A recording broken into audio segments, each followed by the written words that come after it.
ഇന്ന് ഞാൻ എൻ്റെ സ്വന്തം വീട്ടിലെ ഡീപ് ക്ലീൻ വീഡിയോ ആയിട്ടാണ് വന്നേക്കുന്നത്. സ്വന്തം വീട്ടിലെത്തിയ പിന്നെ എല്ലാവരും ലേറ്റ് ആയിട്ടല്ലേ എണീക്കുക. അപ്പോൾ ഞാൻ അടുക്കളയിൽ പോയപ്പോൾ കുറച്ച് പാത്രം കഴുകാനുണ്ടായിരുന്നു. ഡിസംബർ മാസം ആയതുകൊണ്ട് തന്നെ വെള്ളത്തിനൊക്കെ നല്ല തണുപ്പായിരുന്നു. ഇതാണ് എൻ്റെ വീട്ടിലെ കുഞ്ഞ് വർക്ക് ഏരിയ. പണ്ടത്തെ അടുക്കളയിൽ സ്പേസ് ഇല്ലാത്തതുകൊണ്ട് കൂട്ടിയെടുത്തതാണ് ഈ വർക്ക് ഏരിയ. ഈ ഭാഗത്ത് പുകയില്ലാത്ത അടുപ്പാണ് സെറ്റ് ചെയ്തിരിക്കുന്നത്. ഞാൻ ഉപയോഗിക്കുന്ന ഈ ചൂലിന് 210 രൂപയാണ്.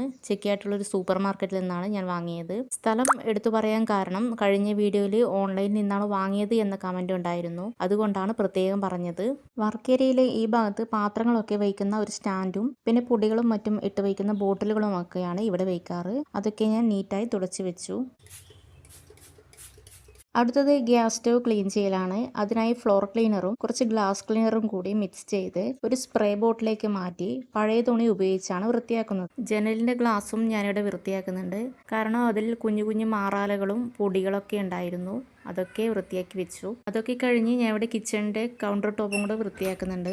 ലാസ്റ്റ് ഫ്ലോറൊക്കെ അടിച്ചു വാരി മാറ്റും വിരിച്ചിട്ടാൽ വർക്ക് ഏരിയയിലെ പണികളൊക്കെ ഫിനിഷ് ആയിട്ടുണ്ടാവും. വർക്ക് ഏരിയയിലേക്ക് കയറുന്നതിന്റെ അവിടെ സൈഡിൽ തന്നെയാണ് വാഷ് ബേസിന്റെ ഏരിയ വരുന്നത്. അവിടെ മിററും വാഷ് ബേസും പിന്നെ സാധാരണയായിട്ട് നമ്മൾ സന്തൂറിന്റെ ഹാൻഡ് വാഷാണ് അവിടെ സാധാരണയായിട്ട് യൂസ് ചെയ്യാറ്. അപ്പോൾ ഇതാണ് നമ്മുടെ വർക്ക് ഏരിയ ക്ലീൻ ചെയ്തതിന്റെ ഫൈനൽ ലുക്ക് എന്ന് പറയുന്നത്. പക്ഷേങ്കിൽ ഗ്രിൽസിന്റെ അവിടെ തന്നെ ഗ്യാസ് സ്റ്റവ് വെച്ചതുകൊണ്ട് കാറ്റ് വരുമ്പോൾ കിടുന്ന പ്രശ്നമുള്ളത് കൊണ്ട് ഗ്യാസ് സ്റ്റവ് പിന്നീട് അവിടെ നിന്ന് എടുത്ത് മാറ്റി വെച്ചായിരുന്നു കേട്ടോ. ഇനി നമ്മൾ പോകുന്നത് അടുക്കളയിലേക്കാണ് കേട്ടോ. ഇവിടെയായിരുന്നു പണ്ടത്തെ വിറകടുപ്പ് ഉണ്ടായിരുന്നത്. അതൊക്കെ പൊളിച്ച് മാറ്റി ടൈലൊക്കെ വെച്ച് അവിടെ ഫ്രിഡ്ജും പിന്നെ കെറ്റിലും പിന്നെ ഒരു ചെറിയൊരു ടീപ്പോയി വെച്ച് അതിൽ ഉള്ളി ഉരുളക്കിഴങ്ങ് കാര്യങ്ങളൊക്കെ വെക്കാനാണ് അവിടെ ഉപയോഗിക്കുന്നത് കേട്ടോ.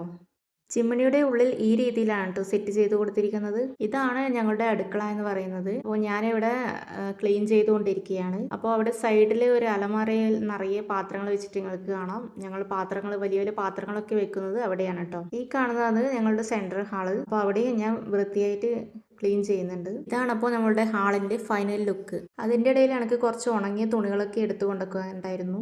പിന്നെ നമ്മുടെ കിച്ചണിൽ ഡൈനിങ് ടേബിളും കൂടെ സെറ്റ് ചെയ്തിട്ടുണ്ട്. അപ്പോൾ ഇതാണ് അതിന്റെ ഫൈനൽ ലുക്ക് എന്ന് പറയുന്നത്. രാവിലെ തന്നെ കുറച്ച് ബെഡ്ഷീറ്റ് ഒക്കെ വാഷ് ചെയ്യാൻ വേണ്ടി മെഷീനിൽ ഇട്ടിട്ടുണ്ടായിരുന്നു. അപ്പോൾ അതൊക്കെ ഒന്ന് റെഡി ആയിട്ടുണ്ട്. അപ്പോൾ ഇനി അത് മുകളിൽ കൊണ്ടുപോയി ആറിയിടണം.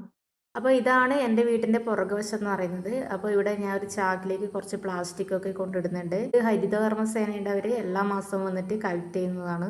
ഇതാണ് ഞങ്ങളുടെ വീടിൻ്റെ മുകളിലത്തെ നില എന്ന് പറയുന്നത്. അപ്പോൾ ഇവിടെ കൂടുതലും തുണി അറിയിടാനും ഒക്കെയാണ് ഉപയോഗിക്കാറ്. ഇന്നത്തെ വീഡിയോ എല്ലാവർക്കും ഇഷ്ടപ്പെട്ടു എന്ന് വിചാരിക്കുന്നു. വീഡിയോസ് ലൈക്ക് ചെയ്യുക, ഷെയർ ചെയ്യുക, അഭിപ്രായം കമൻറ്റായി അറിയിക്കുക. കൂടാതെ ചാനൽ ഒന്ന് സബ്സ്ക്രൈബ് കൂടി ചെയ്യണേ.